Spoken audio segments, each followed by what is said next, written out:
Robinson Cedric, Marxismo negro, la formación de la tradición radical negra. Capítulo 3, parte 2.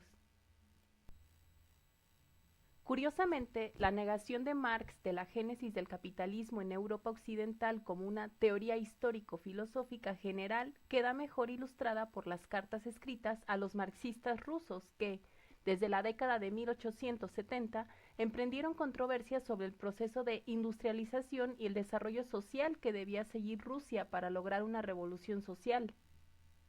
En noviembre de 1877, Marx redactó una carta nunca enviada a los editores de la revista socialista rusa Anales de la Patria, en la que pretendía objetar el uso de un autor Narodnik había hecho de su obra en un ataque contra los simpatizantes de Marx en Rusia.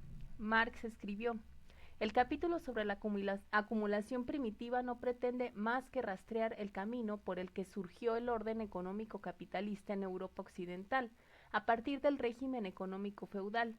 Eso es todo. Pero esto es muy poco para mí. Eso es muy poco para mi crítico. Se siente obligado a metamorfosear mi esbozo histórico de la génesis del capitalismo en Occidente europeo en una teoría histórico-filosófica de la marcha general que el destino impone a todo pueblo. Cualesquiera que sean las circunstancias históricas en que se encuentre, para que finalmente llegue a la forma de la economía que se les asegure, junto con la mayor expansión de las potencias productivas del trabajo social, el desarrollo más completo del hombre. Pero le pido perdón, me honra y me avergüenza a la vez demasiado. 4 años después, en una carta escrita a Vera Salulich, la revolucionaria rusa que luego colaboraría con Lenin en Londres, Marx citaba la edición francesa de El Capital como respuesta a sus preguntas sobre la cuestión agraria en Rusia. La necesidad histórica de ese movimiento se restringe explícitamente a los países de Europa occidental. El motivo de esta restricción se indica en el capítulo 32. Sin embargo, la figura histórica de la nación, concebida en términos de su papel histórico en el desarrollo de la producción capitalista, siguió siendo un aspecto importante de la aceptación o rechazo de movimientos nacionalistas por parte de Marx y Engels. El nacionalismo era aceptable si su éxito daba lugar a la construcción de una nación industrial viable. En la misma línea, era inaceptable, insensato, impracticable, fantástico, que un movimiento nacionalista amenazara lo que Engels había denominado en Po und Rhein verdaderas fronteras nacionales, es decir, productivas. Todavía en 1888, Engels daba su bendición al nacionalismo alemán sobre esa base. Se puede ver por todo esto que el deseo de una patria unida tenía una base muy material. Ya no se trataba del tenue impulso de los estudiantes de Wartburg, cuando la fuerza y el coraje ardían en las almas alemanas. Tampoco era ya el llamamiento a la unidad mucho más realista de abogados y otros ideólogos burgueses del Festival de Hambach. No, era la demanda derivada de las necesidades comerciales inmediatas de empresarios e industriales prácticos para la eliminación de toda la basura históricamente anticuada del saqueo de los pequeños estados que obstruía el libre desarrollo del comercio y la industria, que todos sus competidores habían superado y que el empresariado alemán debía barrer en casa si deseaba participar en el mercado mundial. Aunque Marx y Engels estaban de acuerdo sustancialmente acerca de los elementos y características históricas de las naciones europeas existentes a mediados del siglo XIX, había algunas diferencias entre ellos con respecto del nacionalismo, o lo que dieron en llamar la cuestión nacional. La diferencia estaba relacionada muy probablemente con la antipatía de Engels hacia los esclavos. En el Manifiesto Comunista y en la ideología alemana, Marx había puesto el internacionalismo proletario por encima del nacionalismo, observando, como hemos visto, que estaba en la naturaleza de la burguesía tener intereses nacionales y mantenerlos, y en la naturaleza del capitalismo, en cambio, en disolver los intereses nacionales, tanto políticamente, mediante la formación de una clase internacional, o sea, el proletariado, como económicamente, mediante la creación de un sistema mundial. Más tarde, como he señalado, Marx, en particular en sus consideraciones sobre Irlanda, Marx comenzó a tratar más detalladamente y tal vez de manera más realista la cuestión de la liberación nacional. A este respecto, llegó a afirmar que la liberación nacional era la condición previa para el internacionalismo proletario y también para la destrucción de la hegemonía económica, política, militar e ideológica de la burguesía. Sin embargo, no extendió esas conclusiones a la India, México o Italia. Engels, en cambio, tendía a señalar y enfatizar una tendencia contrarrevolucionaria de los movimientos de liberación nacional que él había apreciado desde la observación de las revueltas sociales de 1848 y 49. Refiriéndose a los escoceses, bretones y vascos, junto a los eslavos del sur, declaró a esos pueblos naciones sin historia. Estos restos de una nación aplastada sin piedad por el curso de la historia, como dijo Hegel, esas basuras de pueblos, son siempre portadoras fanáticas de la contrarrevolución y permanecen así hasta que son completamente exterminadas o desnacionalizadas, del mismo modo que toda su existencia es de por sí una protesta contra una gran revolución histórica. La observación de Michael Lowy de que el tratamiento de Marx de la liberación nacional tendía al economicismo, mientras que el de Engels era legalista, es un poco simplista, si no del todo incorrecta. Sus hábitos de pensamiento tendían al reconocimiento de distintas fuerzas o configuraciones de la experiencia humana. Lo habitual, en el caso de Marx, eran los aspectos filosóficamente dialécticos y reflexivos, y en el caso de Engels era lo mundano y los instintos prácticos del mercado, mientras que Marx tendía, al nivel de la épica histórica, a descubrir las fuerzas del nuevo mundo disfrazadas de epifenómenos. La adhesión de Engels a la visión revolucionaria determinaba para él, en última instancia, los usos de la historia y de la ciencia. Con respecto al nacionalismo, era más probable que Marx reconociera que, como ideología, su significado histórico era en el peor de los casos ambiguo, mientras que para Engels tal ambigüedad constituía una amenaza inaceptable. Como analistas del nacionalismo, su legado era pues contradictorio. Con respecto a los movimientos nacionalistas reales de su época en Alemania, Polonia, Europa Oriental o Meridional, ni Marx ni Engels alcanzaron una gran comprensión, ni escaparon por completo a los parroquialismos más extendidos. Su método histórico les proporcionó más bien un medio para apoyar sus prejuicios sobre el valor histórico de los pueblos y las diversas capacidades de los distintos movimientos nacionales europeos. Su propio nacionalismo, ya fuera inconsciente o subconsciente, como se ve obligado a conceder Davis los hizo en general indiferentes a los movimientos de liberación nacional de los pueblos, por ejemplo, los rusos y otros eslavos, que históricamente amenazaban lo que Marx y Engels creían que eran los intereses nacionales del pueblo alemán.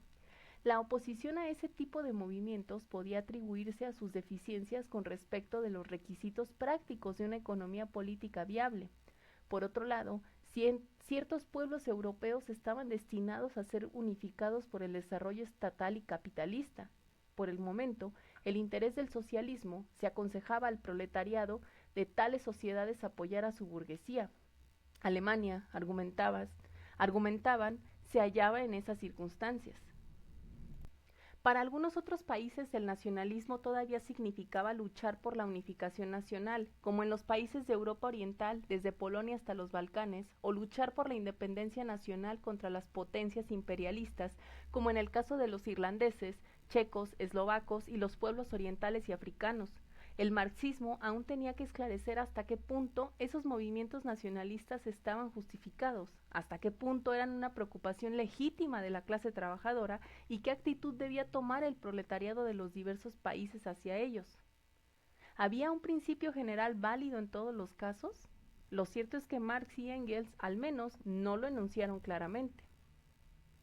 Marxismo y nacionalismo. Después de que Marx y Engels, los contribuyentes más importantes a la cuestión nacional fueron los bolcheviques, la izquierda radical, o sea, Luxemburgo, Pannekow, Strasser y Trotsky, y los austraco-marxistas, Karl Rahner y Otto Bauer. Luxemburgo atacó la idea del derecho de autodeterminación como algo abstracto, metafísico, burgués y utópico. Su argumento se basaba en gran medida en la tensión económica en el pensamiento de Marx, que subrayaba el elemento cultural de las divisiones nacionales y en la caracterización de Engels de las naciones sin historia. Tanto Anton Pannekow como Joseph Strasser veían a la nación como una ideología comparable a la religión, que desaparecería con el advenimiento del socialismo, oponiéndose a la posición de Otto Bauer, que caracterizaba la cuestión nacional en términos psicoculturales. Pannekow y Strasser rechazaban la teoría de una cultura nacional de la que podía apropiarse la clase obrera en su propio interés. Las variantes eran y son aparentemente interminables, poseyendo cada una de ellas evidentemente sus propios fundamentos. En la caracterización del nacionalismo por los teóricos marxistas, principios supuestamente generales de la naturaleza histórica u objetiva, se oponían a factores de significado especial y a corto plazo, pero cada debate respondía a acontecimientos contemporáneos tratando de abarcar las pruebas de las nuevas ciencias, nuevos acontecimientos y efectos de luchas políticas e ideológicas inmediatas. Y los antagonistas a menudo invertían sus opiniones con los correspondientes espectáculos de una nueva comprensión. Desgraciadamente, la relegación de la conciencia en la lógica marxista a un mero reflejo de las relaciones de producción y a la frecuente preocupación por el capitalismo como sistema determinado por sus propias leyes objetivas y la fuerza motivadora del camino histórico, llevaron a la conclusión de que el nacionalismo entre las clases trabajadoras del mundo era contrario al movimiento histórico de las clases modernas. En este sentido, el nacionalismo era una ideología reaccionaria, a menudo un medio para desviar la lucha de clases hacia guerras imperialistas, y en cualquier caso no era de por sí un tema adecuado para un estudio serio, ya que era simplemente un conducto políticamente conveniente de otras fuerzas e intereses. Franz Borkenau lo explica así. En el campo político, el nacionalismo es el hecho contra el que se rompe la teoría marxista. He ahí una fuerza que se ha demostrado claramente más fuerte en el mundo moderno que la lucha de clases, que para los marxistas ortodoxos constituye la esencia de la historia. El resultado natural fue que los marxistas tendían siempre a subestimar una fuerza que no encajaba fácilmente en sus ideas y que al mismo tiempo contrastaba claramente con los ideales de la lucha de clases. Para un marxista ortodoxo, se convirtió casi en una indicación despreciar todo sentimiento nacionalista. La minusvaloración de la cultura, es decir, de la conciencia histórica transmitida como un mero aspecto de la conciencia de clase, no preparó al movimiento marxista para competir con las fuerzas políticas que iban a irrumpir no solo en Europa y en el tercer mundo, sino también dentro del propio movimiento. Para muchos marxistas correspondía al nuevo orden ideológico y político instituido por el triunfo bolchevique en la Revolución Rusa, y no a la teoría heredada, ofrecer una ortodoxia marxista sobre la cuestión nacional. En último término, lo que surgió fue una política cubierta solo parcialmente por la teoría. Aquí basta esbozar su forma políticamente autorizada, ya que volveremos a inspeccionar más de cerca su desarrollo en la tercera parte. Trotsky, aunque desde el principio se comprometió con la idea de que las naciones tenían derecho a autodeterminarse, era también de la opinión de que las necesidades centralizadoras del desarrollo económico conducirían en última instancia a la disolución del Estado-nación.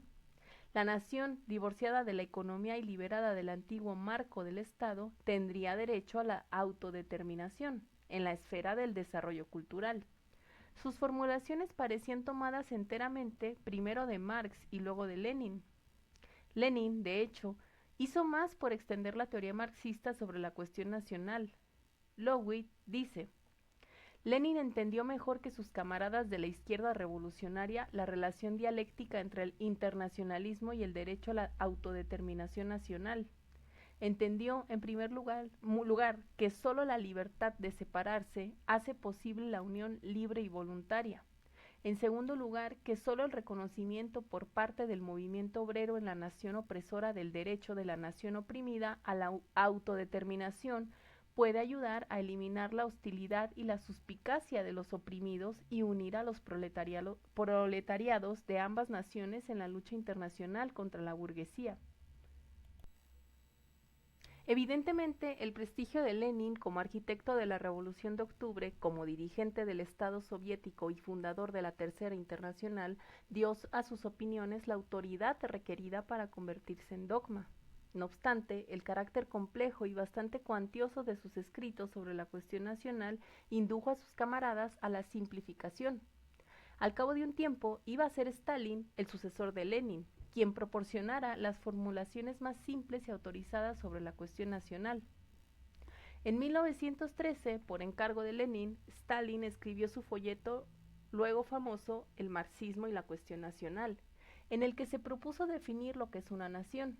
A saber, una nación es una comunidad estable, históricamente formada, de lengua, territorio, vida económica y composición psicológica manifestadas en una comunidad de cultura. Solo cuando están presentes todas estas características podemos decir que se trata de una nación. Cierra Stalin. También declaró su apoyo al derecho de la autodeterminación nacional. El derecho de la autodeterminación significa que una nación puede organizarse conforme a sus deseos. Tiene derecho a organizar su vida sobre la base de la autonomía. Tiene derecho a entablar relaciones federativas con otras naciones. Tiene derecho a escindirse. Las naciones son soberanas y todas las naciones son iguales en derechos. Fueron las fórmulas de Stalin las que dominaron el discurso sobre la cuestión nacional durante al menos 3 décadas tras la muerte de Lenin. Esto resultó particularmente lamentable, ya que fue precisamente durante aquel periodo cuando la organización y pensamiento socialista tuvieron sus encuentros más cargados de consecuencias con la ideología del nacionalismo. Lo que los marxistas no entendieron sobre el fenómeno político e ideológico del nacionalismo es que no era y no es una aberración histórica del internacionalismo proletario. Tampoco es necesariamente lo contrario, una etapa del desarrollo del internacionalismo.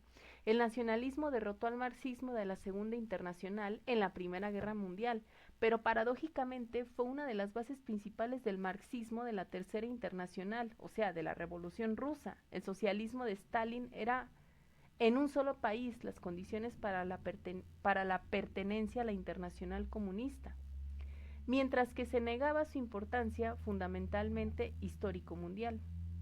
Para la mayoría de los marxistas del norte siguió siendo un fenómeno secundario, o sea, con respecto a la lucha de clases. Como he indicado, Lenin entendía que su carácter era principalmente político, mientras que para Luxemburgo era principalmente cultural.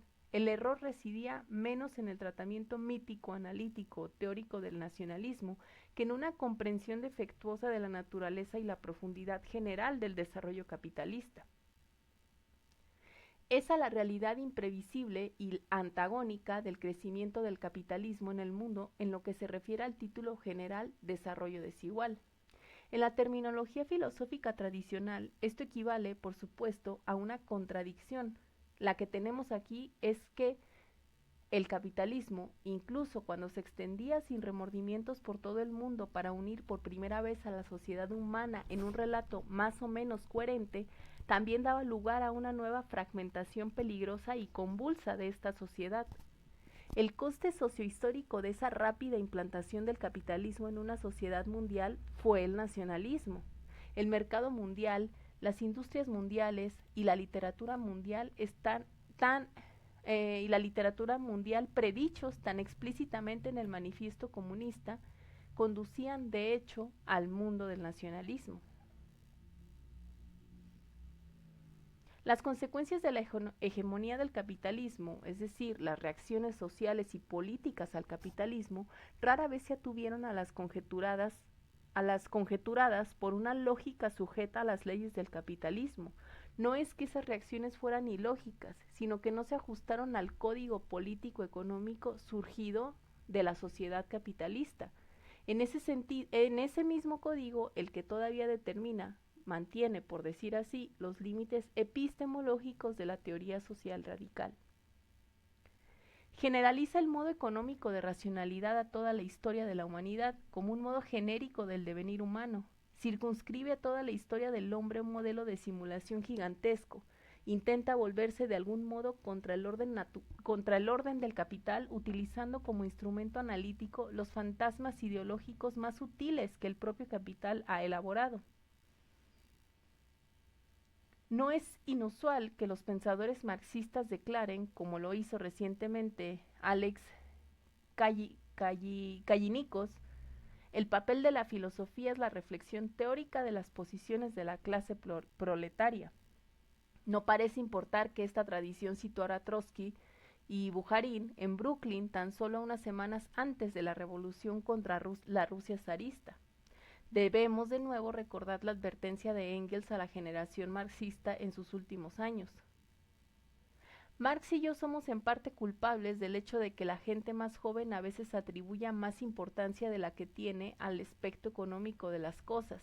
Desgraciadamente sucede que no obstante, con demasiada frecuencia que la gente cree que ha entendido totalmente una nueva teoría y puede aplicarla sin más preámbulos desde el momento en que domina sus principios generales y no siempre correctamente.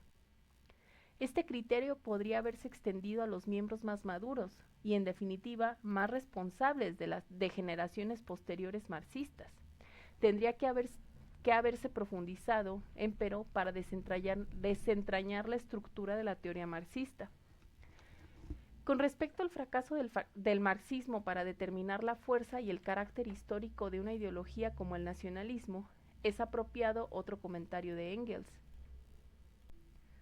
En cuanto a un elemento histórico ha sido traído al mundo por otras causas, en último término económicas, reacciona frente a su entorno y puede incluso modificar las causas que le han dado lugar.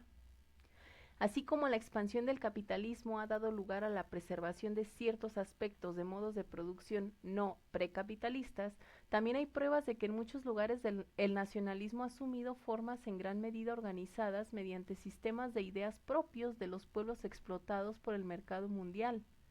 No es del todo exacto argumentar, como lo ha hecho recientemente Tom Nairin, que el nacionalismo derrotó al socialismo en las zonas de mayor desarrollo, forzándolo a salir hacia sus sucesivas áreas de atraso, donde estaba destinado a formar parte de su gran impulso compensatorio para ponerse al día, una ideología de desarrollo o industrialización más que de una sociedad postcapitalista. Nairin sugiere la transferencia de un socialismo criado en las condiciones históricas del centro del capitalismo industrial. Se trataría de un socialismo capaz de cambiar de lugar sin cambiarse de carácter. Sin embargo, los órdenes sociales revolucionarios de la Unión Soviética, la República Popular de China, Cuba, Vietnam, Kampuchea, Mozambique o Angola no han dado lugar a ningún modelo socialista de industrialización o de desarrollo. Esto se debe a que cada uno de estos órdenes revolucionarios se basaba en presunciones políticas, morales e ideológicas, cuyas prioridades precedían a su aparición en el sistema del mundo moderno.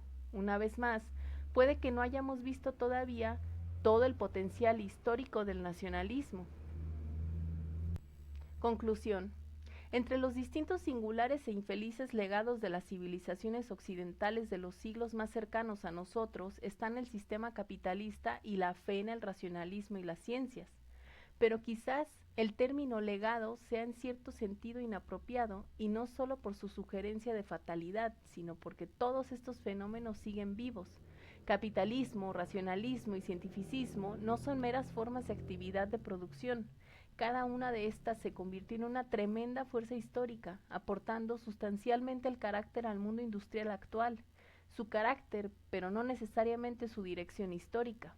Esto ha implicado, por supuesto, una decepción frustrante para algunos, en particular para quienes creían que el movimiento del capitalismo había descubierto la naturaleza del cambio histórico, es decir, su base.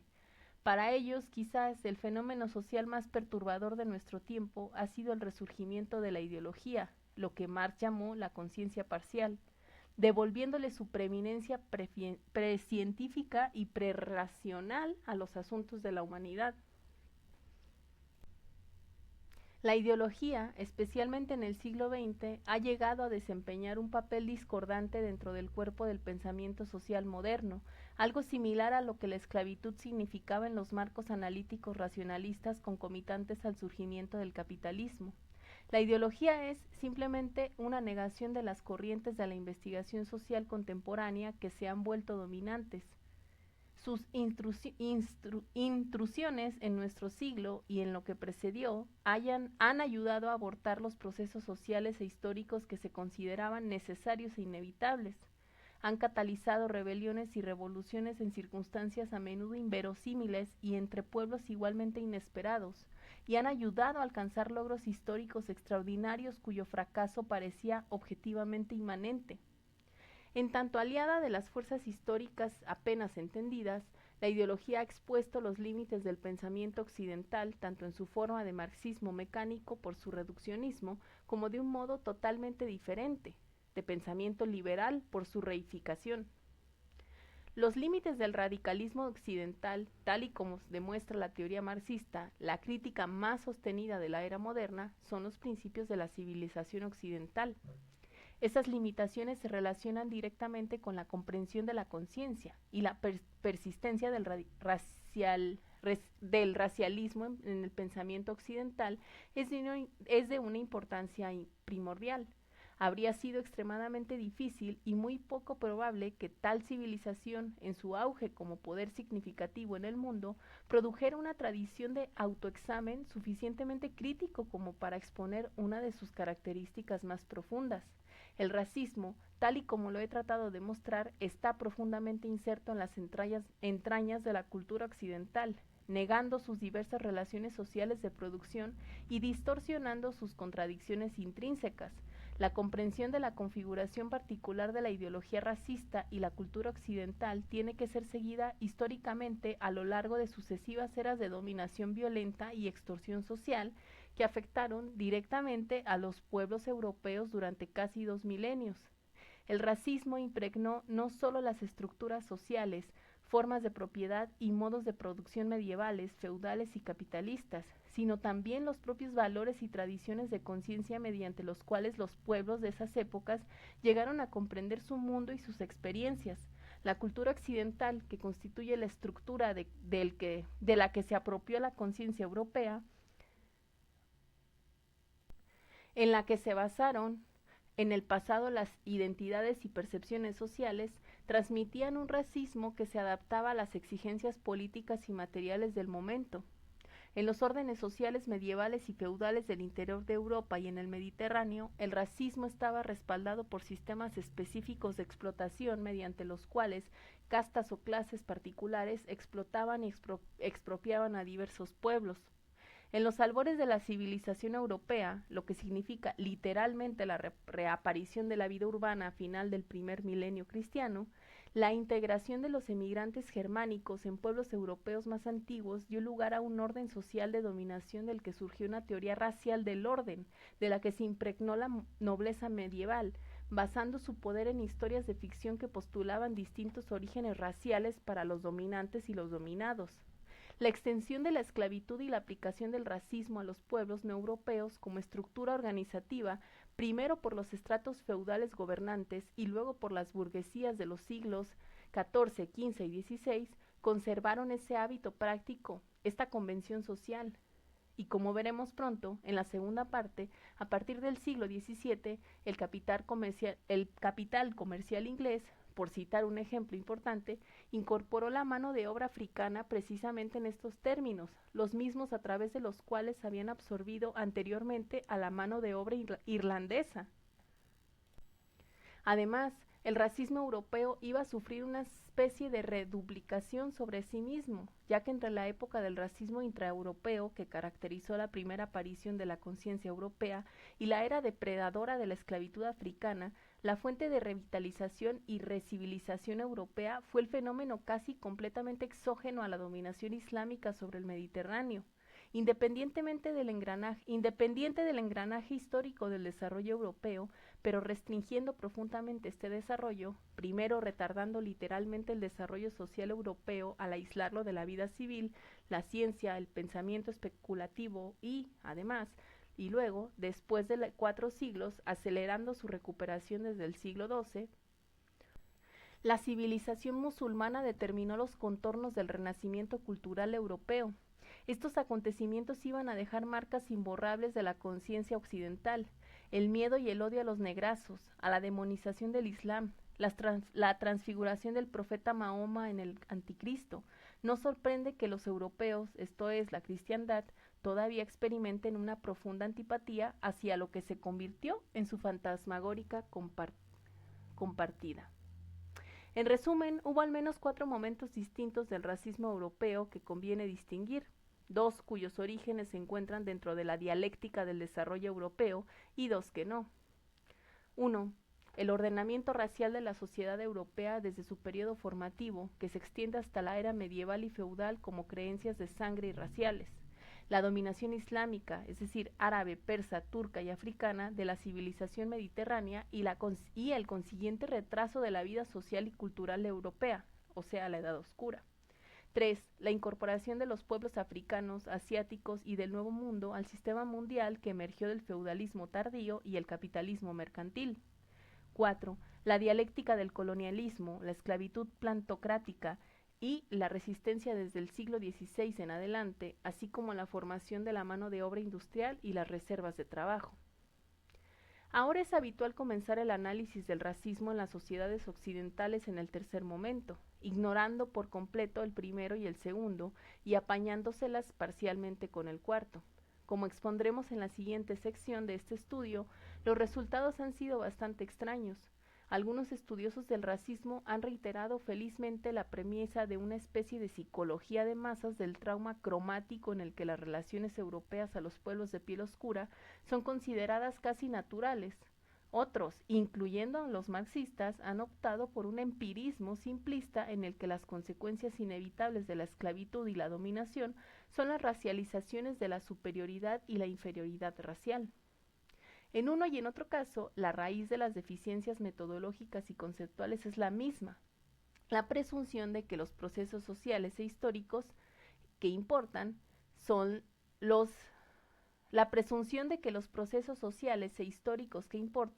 los determinantes, son europeos. Todo lo demás, al parecer, es secundario. En este sentido, la preocupación del radicalismo occidental por el capitalismo como sistema ha servido al mismo propósito. Los marxistas han argumentado a menudo que los movimientos de liberación nacional en el tercer mundo son secundarios frente a los intereses del proletariado industrial en las metrópolis capitalistas, o que deben entenderse únicamente como consecuencia social del capitalismo mundial y que deben ajustarse a los márgenes de un modelo para la revolución socialista. Lo menos defendible, en cualquier caso, es la escasa atención prestada al racismo intraeuropeo. Hasta ahora, hemos considerado el primer momento del racismo europeo. Es hora de explorar los otros 3, y lo vamos a hacer, pero de un modo diferente.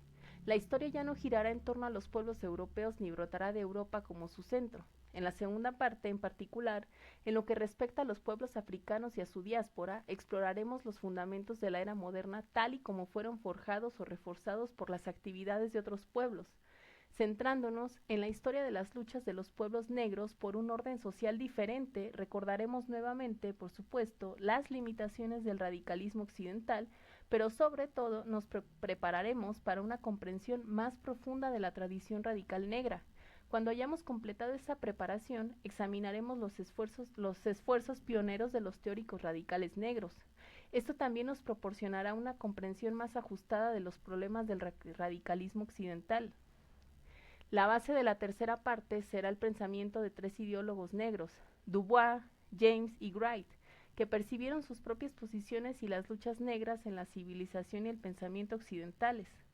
Sus intentos de conciliar su conciencia social con las prioridades del materialismo histórico los llevó a una crítica de la tradición en la que buscaban apoyo y finalmente a una conciencia radical negra. Sin embargo, lo más importante es su encuentro con la tradición radical negra. El resultado fue la primera articulación teórica de una tradición revolucionaria cuya naturaleza se basaba en un papel histórico de la conciencia muy diferente del previsto en el radicalismo occidental. El objetivo que vertebra este estudio es la síntesis de los elementos de esta tradición negra emergente en un plan coherente para que sus notables ideas y su proyecto histórico puedan asumir su significado más auténtico.